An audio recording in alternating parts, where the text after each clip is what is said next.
হ্যাঁ, আমরা যে পয়েন্টটা বলছিলাম সেটা হচ্ছে তড়িৎ ক্ষেত্রে দ্বিমেরুকে বিক্ষিপ্ত হতে কৃতকার্য। অর্থাৎ আমরা একটা দ্বিমেরুকে যদি বিক্ষিপ্ত যদি করি তাহলে বাইরে থেকে আমরা আমাদেরকে বল প্রয়োগ করতে হবে। তাহলে যে বলটা প্রয়োগ করতে হবে, বল প্রয়োগের ফলে ওই দ্বিমেরুতে কী হবে, ঘূর্ণন প্রবণতার সৃষ্টি হবে, ঠিক আছে, অর্থাৎ টর্কের সৃষ্টি হবে। তাহলে টর্কের সৃষ্টি থিটা কোণে বিক্ষিপ্ত হতে তাহলে ক্রিয়াশীল টর্ক কত এটা, তাহলে এই ক্রিয়াশীল টর্কটাই তাহলে বহিস্থ এজেন্ট দ্বারা ক্রিয়াশীল টর্ক বলবো একে, বহিস্থ এজেন্ট দ্বারা ক্রিয়াশীল টর্ক। তাহলে এখন ডি থিটা পরিমাণ সরণ ঘটানো হলো, অর্থাৎ থিটা থেকে ডি থিটা পরিমাণ সরণ ঘটাতে তাহলে কৃতকার্য কত। এখন থিটা থেকে ডি থিটা কোণ থেকে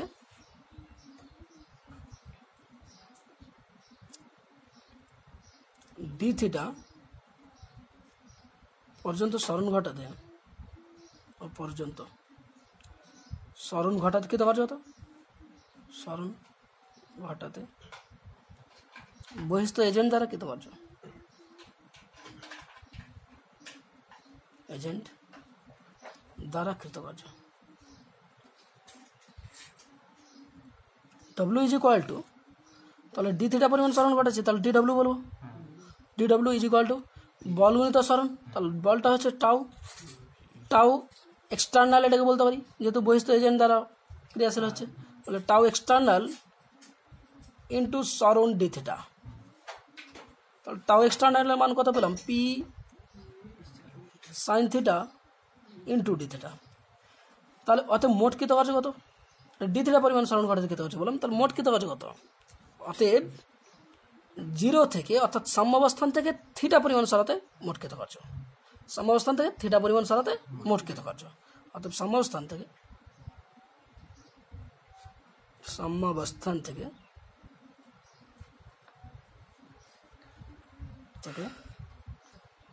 থিটা পরিমাণ বা থিটা কোণে সরাতে মোট কৃতকার্য।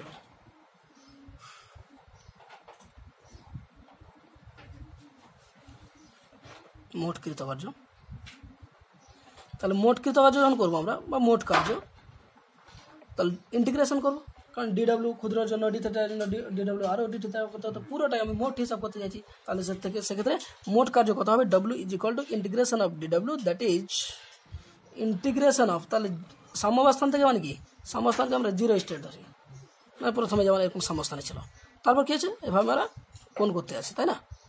তাহলে 0 to pi sine theta d theta আছে, তাহলে এখানে টাউ এক্সটার্নাল মান কত পেয়েছে, pi sine theta d theta. তাহলে এটা মান কত বললাম, 0 থেকে থিটা, তাহলে এটা সমান পাচ্ছি PE integration of sine theta d theta সমান কত, সাইন থিটা ডি থিটা সমান কত বলো, cos theta. Integration of sine theta হলো minus of cos theta, integration of sine theta হলো মাইনাস অফ কস থিটা, তাহলে minus of cos theta d theta, এটার মান 0 টু থিটা। বিয়োগ করলে কত পাবো, পি মাইনাস সামনে দেখো, মাইনাসটা সামনে যদি নিয়ে আসো আর নাহলে রেখে দাও, অসুবিধা নেই। তাহলে higher limit minus lower limit করো, higher limit minus lower limit, minus cos theta থাকছে, থিটা যাতে থিটা বি বসাচ্ছি, মাইনাস একটা সূত্র থেকে আর ফের সামনে মাইনাস, তাহলে মাইনাস আছে প্লাস কস 0, তাহলে কস 0 মান কত বলো, কস 0 মান তো 1, তাহলে কত পাচ্ছি পিই 1 minus cos theta, minus cos theta. তাহলে এদের কন্ডিশন আছে আর শর্ত আছে, তাহলে এটাই হচ্ছে তাহলে আমাদের মোট কার্য কত করতে হবে থিটা পরিমাণ সরণ ঘটাতে, মোট কৃতকার্য হয়েছে এটা। এবার এখান থেকে আমরা যে ইকুয়েশনটা পেলাম W into P 1 minus cos theta, এর মান যদি আমরা বসাতে চাই, মানে কন্ডিশন কেমন, যদি থিটাটা 90 ডিগ্রি কোণে হয়ে যায়, মানে এরকম খাড়া কোণে হয়ে যায়, যদি আরও 180 ডিগ্রি কোণে হয়ে যায়, ঠিক আছে, বা থিটা 1 থেকে যদি আমি থিটা 2 বলি তাহলে কেমন হতে পারে, তাহলে থিটার মান 0 ডিগ্রি শর্ত, থিটা সমান 0 ডিগ্রি হলে তাহলে কত পাবে, 0 হলে কি ডব্লিউ ইন্টু পি, এই কস 0 মান তো 1, তো 0 হয়ে যাবে, থিটা সমান 0 তো সবই 0, থিটা ইন্টু 90 ডিগ্রি করো, কারণ থিটা 0 তো প্রথমে বললাম 0 থেকে আমরা নিয়েছি, তো থিটা ইন্টু 90 ডিগ্রি হলে তাহলে ডব্লিউ সমান কত পাচ্ছ, পিই ইন্টু 1 কস 90 এর মান 0, তাহলে এটা বাদ চলে গেল, তাহলে পি পেলাম পি ইন্টু 1 মানে কি পি পাবো। আবার যদি তুমি কস এটা 180 করো তাহলে কস 180 ডিগ্রি মান কত, থিটা 180 বসলাম -1, কস 180 ডিগ্রি মান হচ্ছে -1, থিটা ইলু যদি 180 ডিগ্রি হয় তাহলে 1 নম্বর শর্ত এটা বললাম, 2 নম্বর শর্তে থিটা ইলু 180 ডিগ্রি হলে ডব্লিউ সমান সমান পিই আর 1 মাইনাস অফ -1 +1 সমান কত পাচ্ছি 2p, 2p পেয়ে যাচ্ছে। তাহলে এই হচ্ছে ব্যাপার। যদি থিটার মান তাহলে আমরা 180 হলে কত হবে, যদি 90 হলে কত হবে, যদি থিটার মানটা থিটা 1 থেকে থিটা 2 হয়, শর্ত নাম্বার 3 থিটা 1 থেকে থিটা 2 যদি হয়ে যায়, শর্ত 3 থাকে লাগবে না, তাহলে শর্ত 3 দেখো লক্ষ্য করো, শর্ত 3 নম্বর, অর্থাৎ থিটা 1 থেকে থিটা 2 কোণে বিক্ষিপ্ত করতে কৃতকার্য, থিটা 1 থেকে থিটা 2 কোণে বিক্ষিপ্ত করতে এতক্ষণে বিক্ষিপ্ত করতে কৃতকার্য, বিক্ষিপ্ত করতে কৃতকার্য, বিক্ষিপ্ত করতে কৃতকার্য। তাহলে কত পাবে, ওই যে সূত্রটা পেলে ডব্লিউ সমান সমান পিই 1 মাইনাস কস থিটা আছে, তাই না? তাহলে পি 1 তাহলে তুমি এখানে থিটা 1 টু থিটা 2 লিখেছেন, 0 টু থিটা লিখছিলে না, দেখো 0 to theta p sine theta d theta লিখছিলে, ওখানে তুমি কি লিখবে 0 to theta p sine theta, 0 to theta আছে তো লিমিটটা চেঞ্জ করবে, তাহলে থিটা 1 টু থিটা 2। আচ্ছা দেখো থিটা 1 টু থিটা 2,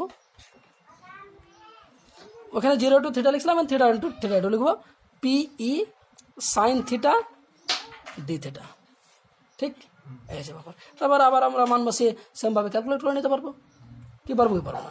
অর্থাৎ তোমরা যদি মান বসিয়ে দাও তাহলে এখানে কি মানটা পাবে, পি থেকে গেল সাইন থিটা ইন্টিগ্রেশন হচ্ছে মাইনাস কস থিটা, ঠিক আছে, থিটা 1 টু থিটা 2, তাহলে থিটা 2 মাইনাস থিটা 1 সূত্র অনুযায়ী, তাহলে পিই থিটা 2 এখানে বসাবো থিটা যাতে, থিটা 2 মাইনাস থিটা 1, তাহলে মাইনাস প্লাস হয়ে যাবে পরেরটা, ঠিক আছে, তাহলে থিটা 1 মাইনাস থিটা 2, অর্থাৎ কোয়াস থিটা 1 মাইনাস কোয়াস থিটা 2, একটা লাইন জাম্প করলাম এখানে। বাস এই হচ্ছে আমাদের মানে বিক্ষিপ্ত করতে কৃতকার্যের মান কত এবং তার টোটাল ক্রিয়াশীল বলই কত, ইত্যাদি জিনিসগুলো আমরা জানলাম। এবার লাস্ট পয়েন্ট, নেক্সট পয়েন্ট, তড়িৎ ক্ষেত্রে আহিত বস্তুর গতিশক্তি, তড়িৎ ক্ষেত্রে আহিত বস্তুর গতিশক্তি, তড়িৎ ক্ষেত্রে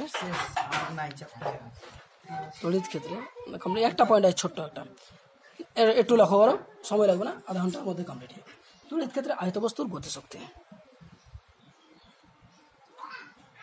তড়িৎ ক্ষেত্রে আহিত বস্তুর গতিশক্তি, অ্যাটেনশন প্লিজ মাইন্ড। তো তড়িৎ ক্ষেত্রে আহিত বস্তুর যদি গতিশক্তি নির্ণয় করতে হয়, আমরা জানি যেমন গতিশক্তি মানে স্থির শক্তি থেকে কোনো বস্তুকে দূর থেকে নিয়ে আসো তাহলে স্থির শক্তি থেকে গতিশক্তিতে রূপান্তরিত হয়। তো আমরা যদি একটা কিউ পরিমাণ আধানকে ধরে নাও, একটা অসীম দূরত্ব থেকে কিউ পরিমাণ আধানকে আমরা নিয়ে আসলাম তড়িৎ ক্ষেত্রের কোনো বিন্দুতে, তাহলে নিশ্চয়ই কার্য করতে হচ্ছে, ঠিক, তাহলে কতটা কার্য করতে হচ্ছে সেই কার্য, তাহলে আমরা বললাম যে পরিমাণ কার্য করতে হয় সেটা হচ্ছে তার তড়িৎ বিভব। তাহলে তড়িৎ বিভব হিসেবে আমরা পেয়েছিলাম, তড়িৎ বিভব সমান কত পেয়েছিলাম, তড়িৎ বিভব সমান পেয়েছিলাম V is equal to W by Q, তাই না? তাহলে আমরা যদি কোনাকোনি গুণ করি তাহলে W is equal to Q into V, অর্থাৎ কিউ পরিমাণ আধানকে তড়িৎ ক্ষেত্রে কোনো বিন্দুতে নিয়ে আসতে কৃতকার্য করতে হচ্ছে W into Q into V. তাহলে আমি ওই কিউ পরিমাণ আধান বলেছিলাম, যদি আমি একটা ইলেকট্রনকে বলি তাহলে কি হবে দেখো, তাহলে আগে আমি লিখি, তাহলে অর্থাৎ কিউ পরিমাণ আধানকে তড়িৎ ক্ষেত্রে কোনো বিন্দুতে নিয়ে আসতে কৃতকার্য হচ্ছে এটা, অর্থাৎ কিউ পরিমাণ আধানকে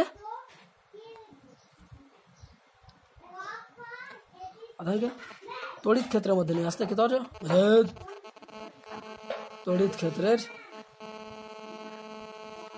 মধ্যে, চ্যাপ্টারটা শেষ হলে পরীক্ষা ডেট দেবো, তড়িৎ ক্ষেত্রের মধ্যে নিয়ে আসতে কৃতকার্য। যারা অনলাইনে ক্লাস করছে তাদের জন্য কোশ্চেন পাঠানো হবে, নিয়ে আসতে কৃতকার্য। তাহলে কিউ পরিমাণ আধানকে তড়িৎ ক্ষেত্রের মধ্যে নিয়ে আসতে তাহলে কৃতকার্য কত হচ্ছে কতটা, তাহলে আমরা বললাম W into Q into V. তাহলে কৃতকার্য মানে কি, এটাই স্থির শক্তি, কৃতকার্যটাই এখানে স্থির শক্তি হিসাবে ক্রিয়াশীল হচ্ছে। এই ডব্লিউ সমান কিউ ইন্টু ভি। বলছে যে পরিমাণ স্থিতিশক্তি অসীম থেকে নিয়ে আসছো, তা অর্থাৎ কি হচ্ছে দেখো, অসীম দূরত্ব থেকে যখন আমরা নিয়ে আসি কোনো বস্তুকে, তখন স্থিতিশক্তিটা কি হয়, মাটি স্পর্শ করার ঠিক আগে মুহূর্তে গতিশক্তি সর্বাধিক হয়। তাহলে ওই স্থিতিশক্তিটাই গতিশক্তিতে রূপান্তরিত হচ্ছে, তাই না? স্থিতিশক্তিটাই গতিশক্তিতে রূপান্তরিত হয়। তাহলে স্থিতিশক্তির মান যদি কিউ ইন্টু ভি হয়, তাহলে গতিশক্তি কত, হাফ এম ভি স্কয়ার। তাহলে অতএব গতিশক্তি, এই স্থিতিশক্তিটাই গতিশক্তিতে রূপান্তরিত হয়। এই স্থিতিশক্তি শক্তি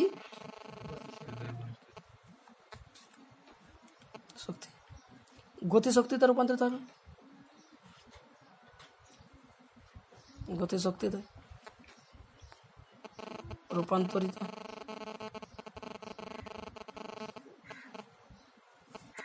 হবে।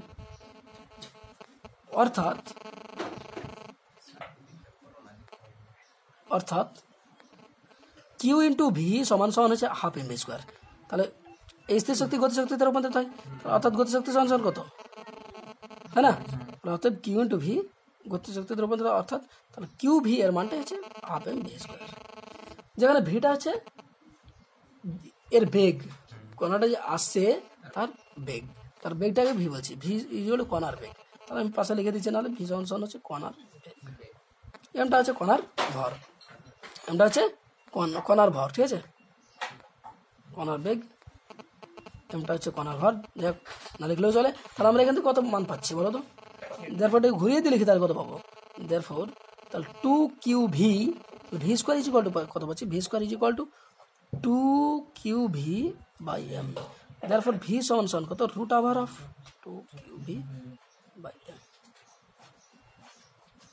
Root over of 2qv by M. এটাই হচ্ছে তাহলে কণার গতিশক্তির সঙ্গে কণার বেগের সম্পর্ক। অর্থাৎ কণার এই যে দেখো, এটা তড়িৎ বিভব, এটাই ভিটা তড়িৎ বিভব, হয়তো কণার বস্তুর গতিশক্তি বলেছে, গতিশক্তির মান হচ্ছে হাফ এম ভি স্কোয়ার, আর এর মানটা হচ্ছে কিউ ইন্টু ভি। তাহলে আমরা সমান করলাম, ভি স্কোয়ারের মান বার করলাম। তাহলে এটি হচ্ছে কণার বেগ এবং তড়িৎ বিভবের মধ্যে সম্পর্ক। এটি হলো কণার বেগ ও তড়িৎ বিভব ভি এর মধ্যে সম্পর্ক।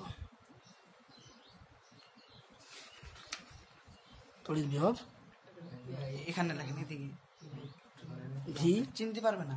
আচ্ছা, তড়িৎ বিভব কণার বেগ ছোট্ট ভি এবং তড়িৎ বিভব বড় ভি এর মধ্যে সম্পর্ক।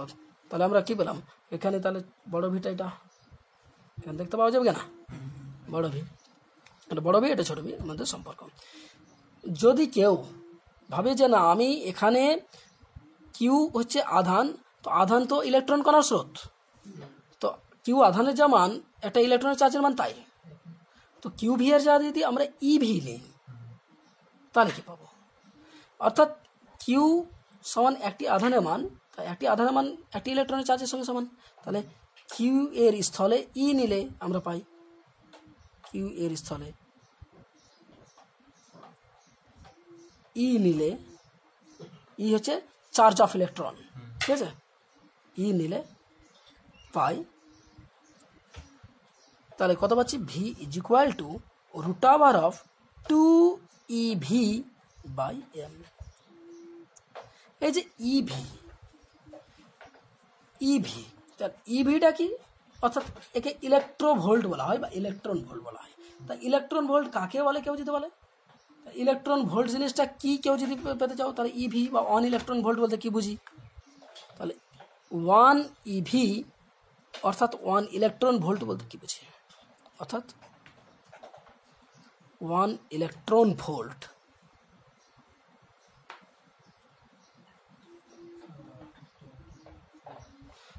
এটা বলতে কি বুঝি, অর্থাৎ একটি ইলেকট্রনকে 1 ভোল্ট বিভব রোধের মধ্যে যদি পাঠানো হয়, একটা ইলেকট্রনকে কি বলো, একটা ইলেকট্রনকে যদি 1 ভোল্ট, এটা বিভব রোধটা 1 ভোল্ট, তো 1 ভোল্ট বিভব রোধের মধ্যে যদি পাঠানো হয়, তাহলে যে পরিমাণ শক্তি অর্জন করে সেটাই হচ্ছে তার 1 ইলেকট্রন ভোল্ট পরিমাণ শক্তি। ঠিক, তাহলে কোনো তড়িৎ ক্ষেত্রে একটি ইলেকট্রনকে বা একটি আধানের সমপরিমাণ একটা ইলেকট্রনকে 1 ভোল্ট বিভব প্ররোধের মধ্যে নিয়ে গেলে যে পরিমাণ কার্য করতে হয় সেটাই হচ্ছে তার 1 ইলেকট্রন ভোল্ট। তাহলে 1 ইলেকট্রন ভোল্ট সমান একটি ইলেকট্রনের চার্জ 1.6 × 10⁻19 কুলম্ব ইন্টু 1 ভোল্ট। তাহলে কুলম্ব ইন্টু ভোল্ট মানে কি, এত কুলম্ব আমরা জানি মানটা, তাহলে কুলম্ব ইন্টু ভোল্ট, তাই না? CV দ্বারা লিখতে পারো কুলম্ব ইন্টু ভোল্ট। এর মানটাকে এবার তুমি চেঞ্জ করতে পারো। কুলম্ব সমান কি জানি, নিউটন পার রে, আমরা জানি V = W/Q। তাহলে V এর একক কি, W এর একক বাই Q এর একক।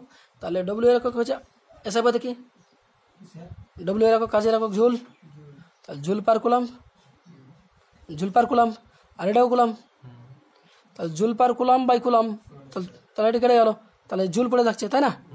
তাহলে তোমরা ভোল্টকে তাহলে তুমি সরাসরি জুল লিখতে পারো, কারণ এটার একক হচ্ছে কুলাম্ব আর এটার একক হচ্ছে joule per coulomb, that is coulomb চলা গিয়া, তাহলে তো জুল। তাহলে আমরা গুণ যদি করি তাহলে 1.6 ইন্টু, ঠিক আছে, 10⁻19 জুল। এখান থেকে যদি আর্গে নিয়ে আসি তাহলে 1 জুল সমান আমাদের সবার জানা 10⁻7 আর্গ। তাহলে 1 জুল সমান যেহেতু মানে 10⁻7 আর্গ, আমি পেতে পারি 1.6 ইন্টু 10⁻12 আর্গ নিয়ে চলে আসতে পারি। এখান থেকে আবার এটাকে আমরা আর্গ থেকে ইলেকট্রন ভোল্টেজ দিয়ে নিয়ে আসি, তাহলে এটাকে 1.6 ইন্টু 10 এই যে ওই জন্যই আমরা চেঞ্জ যদি করতে চাই, কেউ যদি ভাবে যে আমরা আর্গ আছে সেটাকে ইলেকট্রন ভোল্টে নিয়ে আসবো, তাহলে কত দ্বারা ভাগ করবো? তাহলে আর্গকে ইলেকট্রন ভোল্টে নিয়ে আসলে তাহলে 1.6 ইন্টু 10⁻19 করলাম, মানে এটাই তো পেলাম 1 ইলেকট্রন ভোল্ট। এগুলো 1.6 ইন্টু 10⁻12 করলাম, কত পেলাম? আর্গ পেলাম। তাহলে 1 আর্গ ইজ ইকুয়াল টু কত, কেউ যদি লিখতে চাই তাহলে কত পাবো? 1 আর্গ সমান কত, ঘুরে দাও এটাকে, তাহলে কত পাবো? 1 আর্গ সমান তাহলে 1/1.6 ইন্টু 10⁻12 করলাম কি 1/1.6 ইন্টু 10⁻12, তো এটা উপরে চলে গেলে কি হবে? তো ইলেকট্রন ভোল্ট। তাহলে আমরা বুঝলাম যে আর্গ থেকে যদি মানে ইলেকট্রন ভোল্টে যেতে হয় তাহলে 1.6 ইন্টু 10⁻12 দ্বারা ভাগ করে নিতে হবে, ঠিক আছে? এটা যদি ক্যালকুলেট করো তাহলে 1/1.6 এর মান তোমরা পেয়ে যাবে। দেখো 1/1.6 এর মান দেখতে পাবো, ঠিক আছে? ক্যালকুলেটার থাকলে তোমরা মান বসে, ঠিক আছে? যেটা পাবে সেটাই। এবার আমরা নেক্সট টপিক্স একটা আছে, একটাই নেক্সট টপিক্স, তার মানটা হচ্ছে সমবিভব তল। সমবিভব তল বলতে আমরা কি বুঝি? তাহলে সমবিভব তল কাকে বলে? Calculator, this value is calculated, then you achieve the value of erg and electron volt, ঠিক আছে? দেখো তাহলে বললাম নেক্সট পয়েন্টটা হলো সমবিভব, অ্যাটেনশন প্লিজ,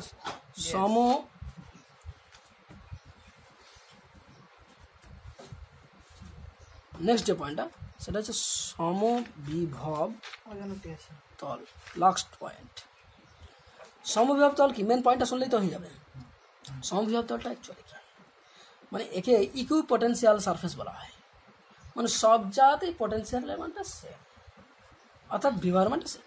তাহলে যে ক্ষেত্রের মধ্যে বিভব সর্বদাই একই থাকে, তড়িৎ ক্ষেত্রের যে অংশে তার বিভব সর্বদাই একই থাকে, তাহলে সেই ক্ষেত্রটাকে বা সেই তলটাকে বলবো আমরা সমবিভব তল, তাই না? আমি যদি এই খাতাটাই পুরো বলি যে ভোল্টেজ সব জায়গায় একই আছে, তাহলে এটা সমবিভব তল। অর্থাৎ কোনো আধানকে এক প্রান্ত থেকে অন্য প্রান্তে নিয়ে যেতে কোনো তাকে কার্য করতে হবে না, অর্থাৎ বিভবের মান অলরেডি সব জায়গাতে একই, কোনো কার্য করতে হয় না। তাহলে সমবিভব তলে কৃত কার্য কত, কি বলবি? সমবিভব তলে কৃত কার্যের মান 0, কোনো এক্সট্রাভাবে আমাদের কোনো কাজ করতে হবে না, কারণ সব জায়গাতে তুমি যে জায়গাতে নিয়ে যাও না কেন, এটা যদি বলি সমবিভব তল, তাহলে এখানে তুমি এখানে নিয়ে যাও, এখানে সব জায়গাতে বললাম সমবিভব তল এটা একটা, তাহলে ওয়ার্ক W = 0। আর সব জায়গাতে যদি সেম কাজ হয় তাহলে কি এক্সট্রা, তাহলে আমরা বসতে গেলে কোনো কাজ করার প্রয়োজনই পড়ছে না, তাহলে কার্য তাহলে 0, ঠিক? এক্ষেত্রে সমবিভব তলের তাহলে অ্যাকচুয়ালি বিভব তলের যে মানটা যদি কিউ আধানে যদি আহিত থাকে তাহলে V = 1/4πε0, কিউ বাই আর, ওই আমরা মানটাই পাবো। সমবিবাহী তল যা তড়িৎ বিভবের যা মানটা সে মানটাই পাবো। ঠিক আছে, সমবিবাহী তলে তড়িৎ বিভব হলো। এবার এখান থেকে নেক্সট আমরা বলতে পারি যে সমবিভব তলে, এটা একটি সমবিভব তল যদি বলি, তাহলে সমবিভব তল পরস্পরকে লম্বভাবে ছেদ করে। এটা আমি সারফেস বললাম, একটা কোনো গোলকের একটা সারফেস। বলছি এই পয়েন্টে একটা আধান কিউ আছে, তাহলে এটা এ পয়েন্ট বললাম, এটা বি পয়েন্ট বললাম, ঠিক আছে। এরকম সি, তাহলে এই তলে কী করবো, একটা স্পর্শক অঙ্কন করবো, স্পর্শক। তাহলে এটা যদি এবার ওর ইলেকট্রিক ফিল্ড যদি বাইরের দিকে ক্রিয়াশীল হয়, আমরা বলেছিলাম এর আগে যে ইলেকট্রিক ফিল্ড সর্বদা যেদিকে নিয়ে যায় না কেন ও তলের সঙ্গে লম্বভাবে ক্রিয়াশীল হয়, তাই না। তাহলে আমি বললাম এক্ষেত্রে কোনটা হচ্ছে থিটা কোণে ক্রিয়াশীল আছে। তাহলে কতটা কৃতকার্য করতে হচ্ছে, মানে এ বিন্দু থেকে আধানটাকে বি বিন্দুতে নিয়ে আসতে কৃতকার্য কত, এখান থেকে এখানে আসবো। তাহলে বলবেন তো সরণ এ বিন্দু থেকে নিয়ে বিন্দুতে নিয়ে যেতে কৃতকার্য। তাহলে এখন কিউ পরিমাণ আধানকে এ বিন্দু থেকে কিউ পরিমাণ কোন আধান রেখে নিয়েছিলাম, তাহলে কিউ পরিমাণ আধানকে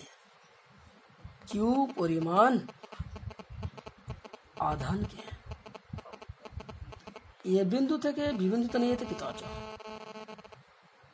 এ বিন্দু থেকে বি বিন্দুতে নিয়ে যেতে কৃতকার্য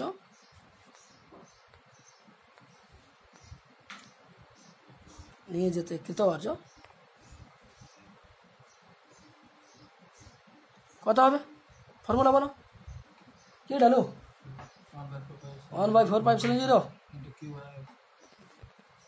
মানে কৃতকার্য সমান বল কিন্তু সরণ, তাই না। তাহলে কতটা বল প্রয়োগ করা আছে, আমি বললাম যে বলটা আছে এখানে E, intensity of electric field E, তাহলে ই এর মান কত আমরা জানি, আর সরণের মান কত সেটা বলছে এ বি, তাহলে ই ইন্টু এ বি বলে দাও। তাহলে এইবারও যেহেতু লাগা কস খাড়া সাইন, তাহলে ই cos theta into A B, ঠিক না। ই ডট এ বি লেখা উচিত ছিল আমাকে, ই ডট এ বি লেখা ছিল, তাহলে ই cos theta into A B, A beta distance যদি ডি হয় তাহলে তুমি লিখতে পারো এ ডি কস থিটা। যেহেতু সমবিভব তল পরস্পরকেই প্রশ্নটা হচ্ছে, তাহলে এক্ষেত্রে আমি বললাম সমবিভব তলের ধারণা থেকে প্রথমে বললাম যে কোনো এক্ষেত্রে কার্য করতে হয় না, তাহলে আমি যে কৃতকার্যটা বললাম তাহলে সেটা এলো জিরো। তাহলে সমবিভব তলে যেহেতু আধানটা সর্বদাই সব জায়গাতেই, তাহলে কি মানে বিভবের মান সেম বা ভোল্টেজ সেম, তাহলে সমবিভব তল কি, সমবিভব তলে তাহলে বাইরেতে কোনো কার্য করতে হয় না। তাহলে সমবিভব তলে বা সমবিভবের সংজ্ঞা থেকে আমরা পাই, সংজ্ঞানুসারে সমবিভবের সংজ্ঞানুসারে